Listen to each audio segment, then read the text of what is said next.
My God. En soi, quand Dieu dit, offre-toi comme sacrifice. En fait, l'autel représente la table où tu vas souper.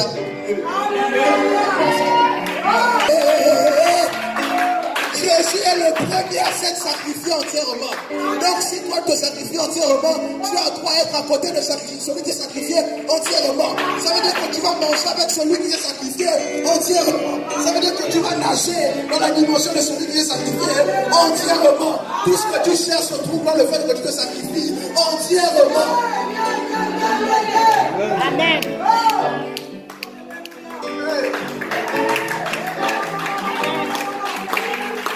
Que le ciel nous ouvre les yeux. Que le ciel nous ouvre les yeux. Que le ciel nous ouvre les yeux. Les miettes que tu cherches dans le monde se trouvent dans le pain. Alléluia.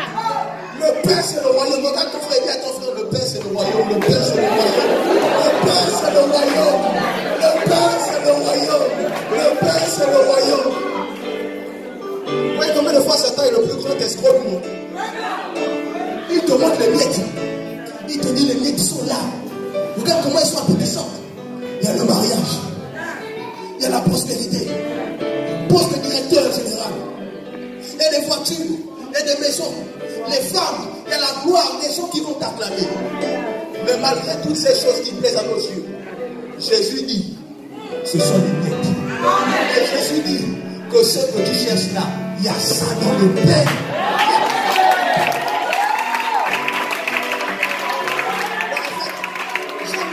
Parce que ce ne sont pas des choses que j'avais préparées. Mais pendant que je suis en train d'aborder le royaume, le Seigneur me permet de comprendre que les miettes proviennent du pain. Amen. Et quand tu deviens grand, tu sais que ta destinée, ce ne sont pas les miettes. Parce que les miettes, c'est pour les chiens. Tu n'es pas un chien, tu es la gloire de Dieu. Que tu n'es pas un chien. Tu n'es pas un chien pour manger de miettes. Mais tu es la gloire de Dieu. Tu es la gloire de Dieu. Tu es la gloire de Dieu. Je veux dire à quelqu'un que tu es convié à un repas auquel Satan n'est pas convié, auquel les démons ne sont pas conviés, auquel les formations ne sont pas conviées, auquel les chansons ne sont pas conviées. Un repas.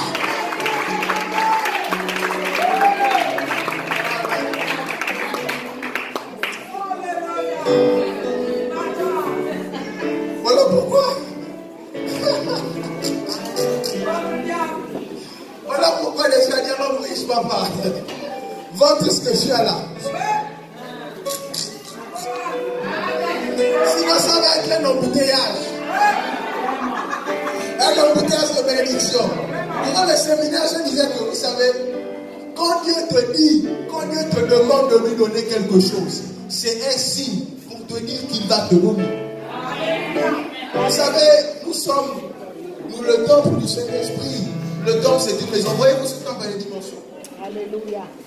Même si quelqu'un veut habiller cette maison avec les choses les plus valeureuses du monde, il a beaucoup de choses à vous donner. Quand il va rentrer ici, il va dire, faites sortir toutes les chaises. Faites sortir tout ce qui est ici. Nous, on va dire, maintenant, papa, comment on va faire sortir ça? C'est pour le temps. Il dit, non, faites sortir. Et c'est lorsqu'on aura fait sortir qu'on verra entrer ce qui est prévu pour ce temps. Quand Dieu te demande de donner, c'est parce qu'il veut te donner. Et Dieu ne peut te donner que ce qui est à sa dimension. Dieu ne peut te donner que ce qui est à sa dimension. Ce que toi tu donnes à Dieu est à ta dimension. Mais ce qu'il te donne est à sa dimension. Donc pendant que Dieu voit que c'est normal, toi ça va être anormal. Parce que ce sera toujours extraordinaire. Dieu ne peut pas te donner quelque chose qui ne va pas te dépasser. Tout ce que Dieu va te donner va créer en toi un son nouveau. Dieu veut faire de toi un compositeur. Tu vas composer des chants de louange parce que tu seras ébloui de ce que Dieu va te donner. Parce que tu vas dire, mon Dieu, c'est merveilleux. Mais Dieu ne va te donner que ce qui est merveilleux parce que lui-même, il est merveilleux. Dieu ne va te donner que ce qui est grand parce que lui-même, il est grand. Je vais dire ce matin à quelqu'un. Si tu es sur le chemin de Dieu, tu es sur le bon chemin. Si tu es sur le chemin du royaume, tu es sur le bon chemin. Les Saintes Écritures disent recherchez premièrement le royaume. Premièrement le royaume des cieux et sa justice. Parce que dans le royaume, il n'y a pas de manque. Amen. Tout se trouve dans le royaume. Amen. Alléluia. Au nom de Jésus. Satan est le plus grand escroc qui existe.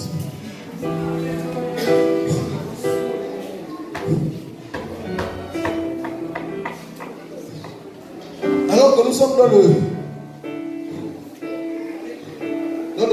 même point, il y a une chose que je veux dire et qui me dérange. Lorsque nous sommes à l'école,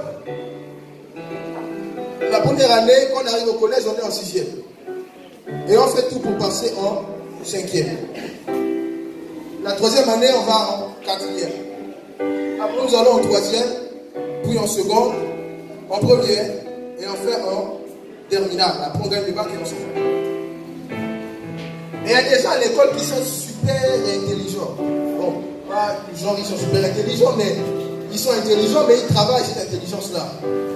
Ils la rendent plus grande. Et ils travaillent dur et ils font toujours partie des meilleurs. Et facilement, ils obtiennent de grands résultats, ils passent en classe supérieure. Mais moi, ce que je ne comprends pas, c'est parce que il y a plus de redoublance spirituelle que ça.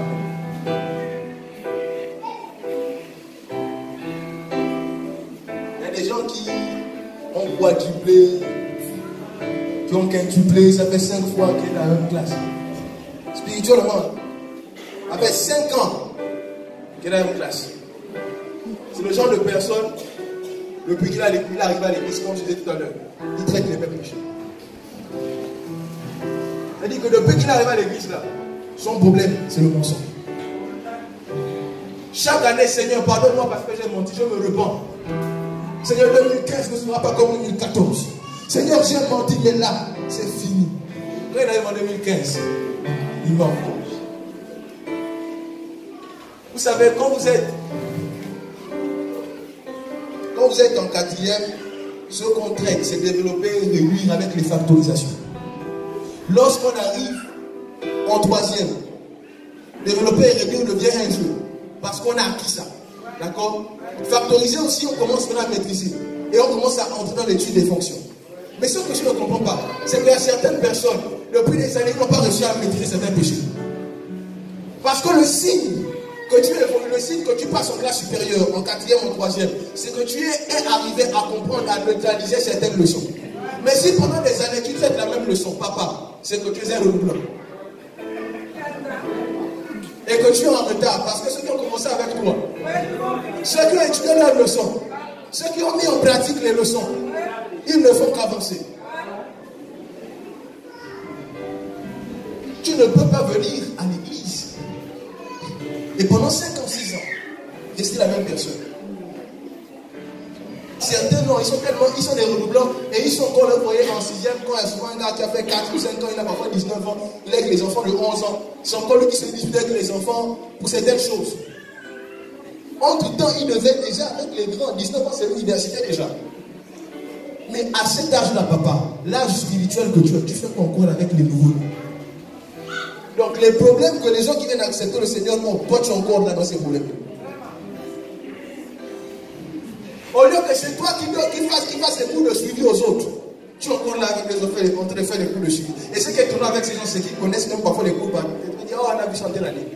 Ça, on a vu chanter l'année. Oh, ça, je sais comment faire. Il sait comment faire, mais il ne met pas en pratique. Cette année, il faut refuser de redoubler. Il faut refuser de redoubler. Il faut dire cette année-là, je vais m'attaquer à des péchés qui sont là-bas depuis. Tu termines avec ça, parce que l'autre péché qui t'attend. Oui. Vous savez, jusqu'au retour de Jésus, on continuera à se sanctifier. Voilà pourquoi Paul a dit, je ne dis pas que j'ai atteint la perfection. Et je continue. Je continue. La sanctification est progressive, on ne fait qu'avancer. On ne fait qu'avancer. Et vous savez, en soi, lorsqu'on se sanctifie davantage, quand on est en train d'avancer dans le royaume. Donc, en réalité, papa, lorsque tu traînes ta sanctification, tu es en train de perdre ton temps parce que celui qui accélère la sanctification a compris qu'il court vers le Père. Et que le Père, les miettes qu'il cherche. Donc les miettes que tu cherches se cachent derrière la sanctification. Plus ton niveau de sanctification est accéléré, et plus facilement tu atteins le Père. Donc voilà pourquoi certaines personnes, il est sur la terre, vous avez l'impression qu'il vit le royaume sur la terre. Ça veut dire que le gars, il n'est pas encore au ciel avec Dieu et les anges, non. Mais le gars, il vit le ciel sur la terre. Ça veut dire que lui, il a déjà accès au Père. Vous voyez pourquoi des personnes, avant que le repas, on ne puisse manger le repas, et des gens, parfois, ils sont à la cuisine, il a déjà commencé à goûter.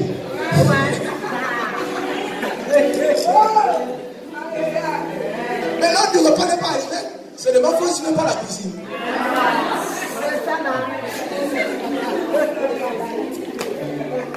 Non, mais ça là-bas. Ça, c'est...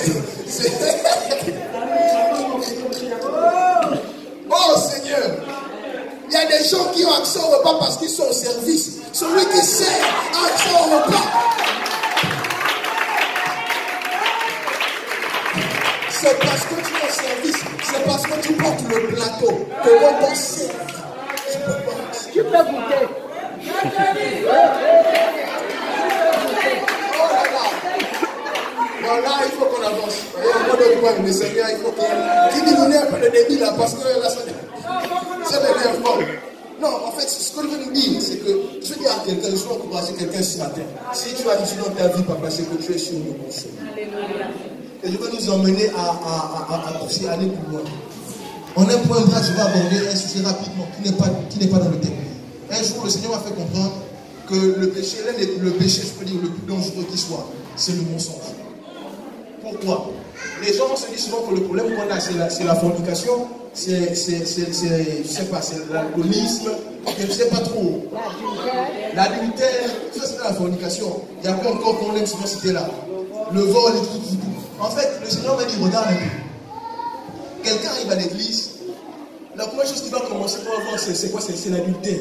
Il va dire, Seigneur, pardonne-moi, il se repent et il se lave de ces péchés-là. Mais quand il va avancer, à un moment donné, il va dire, mon Seigneur, pardonne-moi parce que je stroke les gens. Ok.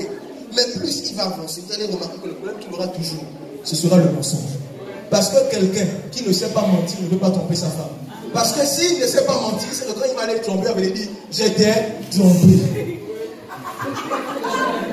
Quelqu'un qui ne sait pas mentir ne peut pas escroquer.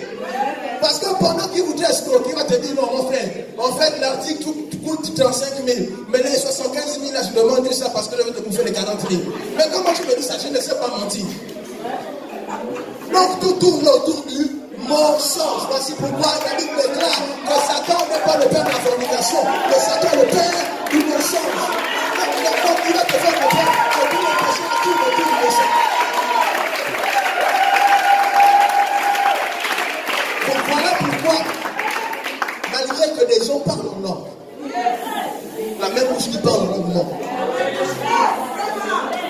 Voilà pourquoi Ananias et Saphira, malgré qu'ils étaient baptisés du Saint-Esprit, ils ont poussé leur bouche et menti.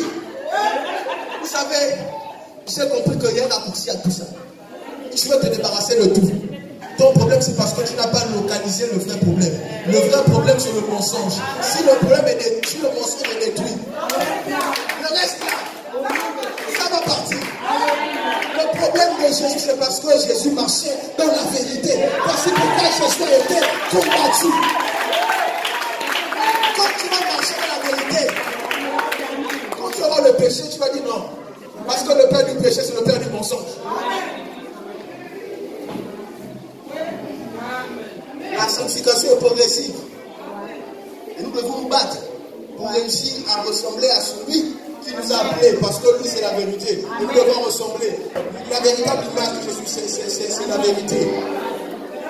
Et concernant le royaume, vous savez, ce qui fait du ciel, que le ciel soit le ciel, ce ne sont pas les hommes. En fait, ce n'est pas la beauté du ciel. Ce n'est pas la blancheur du ciel. Ce n'est pas la sainteté. Ce qui fait que le ciel soit le ciel, c'est la présence de Dieu. Ça veut dire que là où Dieu est, ça veut dire que si Dieu vit en toi, tu vis dans l'atmosphère du ciel.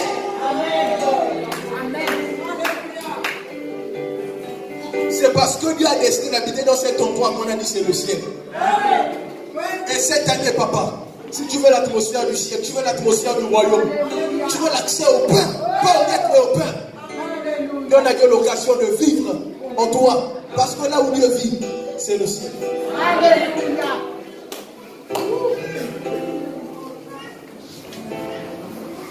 Nous allons aborder le dernier point. Nous allons finir. Je crois que je suis encore dans le temps. Il me reste quelques minutes et je vais terminer. Matthieu 16, verset 24. Nous allons lire 3 derniers versets bibliques et nous allons conclure. Matthieu 16, le verset 24. Le diable est le plus grand escroc du monde. Ça, c'est.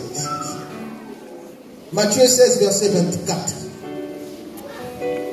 Alors Jésus dit à ses disciples, si quelqu'un veut venir après moi, qu'il renonce à lui-même, qu'il se charge de sa croix et qu'il me suive. Marc 8, verset 34. Marc 8, verset 34. La Bible déclare ceci. Puis, ayant appelé la foule avec ses disciples, il leur dit, si quelqu'un veut venir après moi, qu'il renonce à lui-même, qu'il se charge de sa croix et qu'il me suive. Genèse 22, verset 6. Je crois ce dernier passage que nous allons lire. Genèse 22, verset 6. Abraham prit le bois pour l'holocauste, le chargea sur son fils Isaac et porta dans sa main le feu et le couteau. Ils marchèrent tous deux ensemble. J'ai compris une chose pendant que je travaille sur ce thème. Le Seigneur m'a fait comprendre que lorsque les Juifs parlent du sacrifice, en fait, là où la Bible parle du sacrifice, le bois n'est jamais bleu. Quand Dieu parle du sacrifice, quand la Bible parle du sacrifice, j'ai constaté que le bois n'est jamais loin. Abraham va aller offrir son fils à Dieu. La Bible nous dit qu'il y a le feu, il y a le couteau dans sa main. Mais Isaac porte le bois. Jésus parle à ses disciples et il leur dit, si quelqu'un me suit, qu'il porte sa croix et qu'il me suive. Jésus parle à la foule et il dit à la foule, celui qui veut me suivre doit porter sa croix et me suivre. Jésus, lorsqu'il va s'offrir, Jésus ne va pas être assassiné comme ça, on ne va pas le couper la tête, non, non, non. On va pas le jeter sur un caillou, mais Jésus va être crucifié sur une croix. Et la croix était faite en bois, pas en acier, mais en bois. J'ai compris que le sacrifice doit être posé sur l'autel. Et que la croix dont Jésus nous parle tous les jours, c'est l'autel. Le bois dont la Bible nous parle, c'est la représentation de l'autel. Donc lorsque Dieu dit, celui qui veut me suivre doit porter sa croix, ça veut dire que celui qui veut me suivre doit marcher avec son autel. Voilà pourquoi on parle de sacrifice vivant, parce que pendant que tu marches, c'est le sacrifice qui est sur l'autel. Mais tu marches avec ta croix en disant, je suis là-dessus le sacrifice et je suis posé sur l'autel. La croix est la représentation de l'autel sur lequel toi, tu dois te sacrifier. Mais nous devons faire attention, parce qu'il y a plusieurs autels. Et un autel appartient forcément à quelqu'un. L'autel appartient à celui à qui on offre le sacrifice. Et quand Jésus demande à quelqu'un, celui qui doit me suivre ne doit pas porter un caillou, mais doit porter un bois, c'est parce que Jésus sait que Dieu se reconnaît dans le bois. L'autel qui lui est consacré, c'est le bois.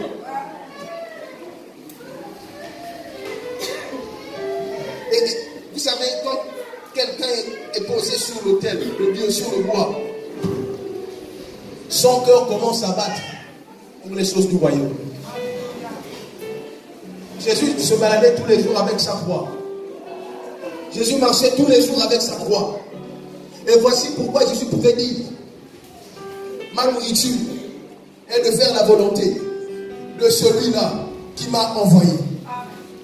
Et parce que Jésus était tous les jours avec sa croix, parce que Jésus était un sacrifice vivant, le ciel pouvait être en mouvement. Parce que vous savez, la chose qui fait en sorte que le ciel bouge, c'est le sacrifice. La chose qui fait en sorte qu'un ange puisse passer et l'ange s'arrête, c'est le sacrifice. Voici pourquoi lorsque l'ange est venu vers Gédéon, Gédéon lui a dit, je vais t'offrir un sacrifice. Dans la Bible, très souvent, lorsqu'on parle des anges, il y a souvent des sacrifices qui sont là. Alors qu'Abraham a vu des anges, il leur a dit, restez là, je vais vous faire un repas. C'était un sacrifice. La chose qui permet à Dieu de porter un regard sur ta vie, c'est le sacrifice. La chose qui va faire en sorte que Dieu soit avec toi durant toute cette année, c'est que dès le début de l'année, tu poses sur son autel le sacrifice de ta vie. Quand tu es sacrifié pour Dieu, la preuve que tu appartiens à Dieu. Parce que celui qui est sacrifié pour Dieu appartient à Dieu. Il ne s'appartient plus de moi. C'est pourquoi Paul disait, ce n'est plus moi qui vis, mais c'est Christ qui vit en moi. Voilà pourquoi Paul disait, toutes ces choses qui étaient pour moi des gains, je les vois comme de la boue. Pourquoi? Parce que ce n'est plus lui qui vit. Parce que tant que Paul s'appartenait à lui-même, son corps pouvait battre pour les choses de ce monde. Mais maintenant que Paul est sur l'autel de Dieu, les choses qui font battre le cœur de l'apôtre Paul, ce sont les choses du royaume. Je ne suis pas en train de dire que le signe que tu es en accord avec le ciel, le signe que tu es un sacrifice, que les gens disent non, ce gars-là, c'est un sacrifice. Non. Le signe, c'est que lorsque tu es dans ton intimité, quand tu regardes ta vie, tu dis Seigneur, j'appartiens vraiment à Dieu.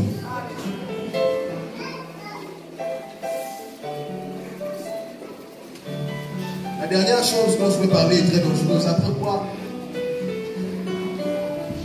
le révérend va prier pour certaines personnes. Parce que c'est important qu'on puisse prier pour certaines personnes ce matin. Le Seigneur hier me disait, que tu le veuilles ou pas, ta vie est posée sur un autel.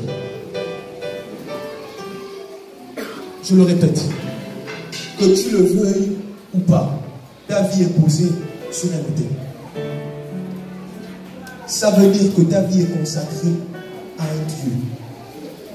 Que tu le veuilles ou pas, tu es consacré à quelqu'un. La question que tu dois te poser, c'est à qui es-tu consacré? Sur l'autel de qui es-tu monté? Tu as accepté de monter sur l'autel de qui? Je disais tout à l'heure que ce qui te permet de déterminer celui à qui tu appartiens, ce sont les choses qui vont battre ton cœur. Si ton cœur, les désirs de ton cœur battent encore pour les choses de ce monde, ça veut dire que tu es monté sur l'autel du monde. Si ton cœur bat pour la musique du monde, Fanny Poupa, Beyoncé, ça veut dire que tu es monté sur l'autel du monde. Si ton cœur est attaché au mensonge, ça veut dire que tu es monté sur l'autel du monde. Si l'impudicité qu'on combat tous les jours, ce sont ces choses-là qui font battre ton cœur. Si l'alcool, si le mensonge, si la haine, si les trahisons, si la rancune remplit ton cœur, ces choses-là ne sont pas sur l'autel de Dieu, mais ces choses sont sur l'autel du monde. Et l'autel du monde est consacré à Satan. Je vais oser le dire. Si tu n'es pas consacré à Dieu, tu es consacré au monde. Mais le monde, le prince de ce monde, c'est Satan. Et tout ce qui est dans le monde, toutes ces choses qui ont été faites dans le monde, sont faites pour l'adorer lui. Ça veut dire que sans que tu ne te rendes compte, tu es un sacrifice pour le monde des ténèbres. Quand tu es posé sur l'autel de Dieu, tu appartiens à Dieu et les anges sont avec toi. Dieu peut agir dans ta vie. Le seul moyen par lequel les démons peuvent te contrôler, c'est parce que tu as accepté de monter sur l'autel de Satan. Posséder, oui, parce que tu es sur l'autel du diable, parce que tu es venu au monde. Tu te bats à chasser les démons pour rien. Quitte l'autel sur lequel tu es.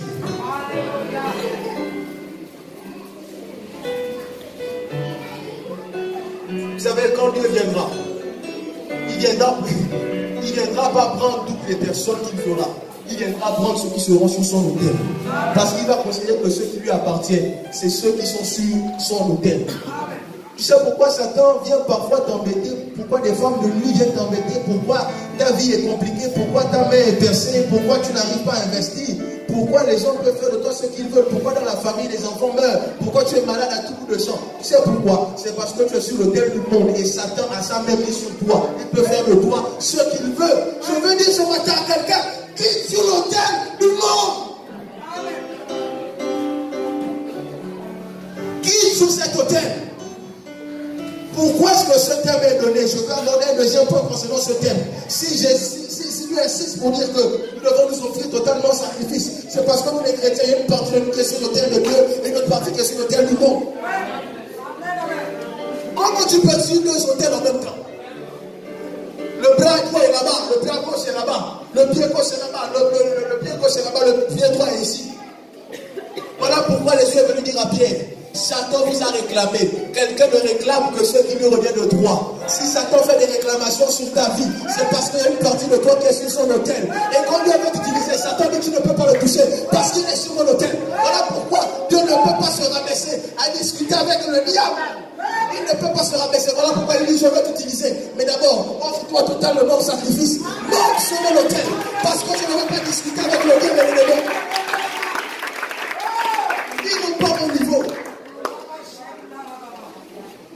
Tu dois quitter sur l'autel du monde. Consacré au diable.